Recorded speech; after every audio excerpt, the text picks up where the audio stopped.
दोस्तों, आज हम नचिकेता की कहानी और मृत्यु के देवता के साथ उनकी बातचीत पर चर्चा करेंगे। इसलिए कृपया वीडियो बंद न करें क्योंकि यह एक समृद्ध अनुभव होगा। अक्सर पौराणिक कथाओं में नचिकेता और यमराज के संवाद की कहानी सुनाई जाती है। एक बालक जो सशरीर यमराज तक पहुंचा और उसने जीवन और मौत से जुड़े रहस्य जान लिए। किसी प्राणी ने पहली बार यमराज से पूछा था कि मृत्यु क्यों होती है? मृत्यु के बाद मनुष्य का क्या होता है? वो कहाँ जाता है? ये 3 सवाल सबसे पहले एक बच्चे ने यमराज से पूछे थे। ये कहानी कठोपनिषद की है। कठोपनिषद प्रमुख उपनिषदों में से एक है। मूलतः ये उपनिषद नचिकेता और यमराज के संवाद का ही ग्रंथ है।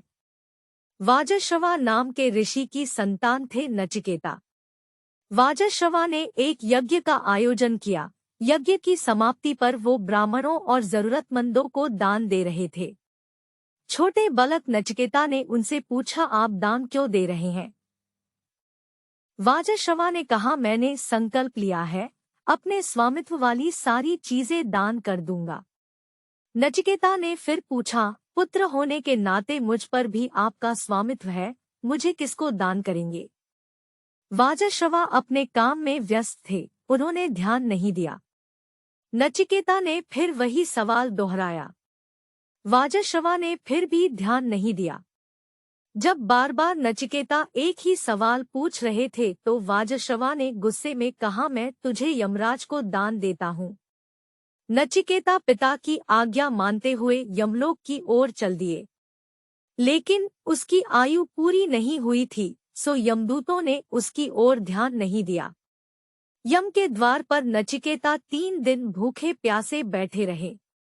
तब यमराज खुद उनसे मिलने आए और कहा कि तुमने 3 दिन तक भूखे रहकर मेरे लिए तप किया है, सो तुम 3 वरदान मांग लो। नचिकेता ने कहा, पहला वरदान ये कि मैं जब मेरे पिता के पास लौट जाऊं तो उनका गुस्सा शांत हो जाए। दूसरा ये कि आप मुझे अग्नि विद्या का ज्ञान दें ताकि मैं लोगों का भला कर सकूं, और तीसरा मुझे जीवन और मृत्यु से जुड़े सवालों का जवाब दीजिए, इससे जुड़े रहस्य मुझे बताइए। पहले 2 वरदान तो यमराज ने मान लिए, लेकिन तीसरे के लिए उन्होंने इनकार किया। लेकिन नचिकेता की जिद और लगन के आगे उन्हें हार माननी पड़ी। नचिकेता के सवाल पर यमराज को जवाब देना पड़ा। यमराज ने कहा, किसी की मौत क्यों होती है, इसे समझाना बहुत कठिन है। ये कर्मफल का परिणाम भी है, भाग्य का लेख भी है। जो भी संसार में जीवन पाता है, उसका वहां रहने का एक तय समय होता है। इसके बाद उसे किसी न किसी रूप में संसार को छोड़ना ही पड़ता है। नचिकेता ने पूछा, मृत्यु किन लोगों को पीड़ा नहीं देती? यमराज ने कहा, जिसने पाप ना किया हो, जो दूसरों को पीड़ा नहीं देता हो, जो सत्य के मार्ग पर चलता हो, जिसने अपने धर्म और कर्तव्य का पूरी निष्ठा से पालन किया हो, उसे मृत्यु कोई पीड़ा नहीं देती है। इस तरह नचिकेता ने यमराज से कई सवाल किए, जिनके जवाब यम ने दिए।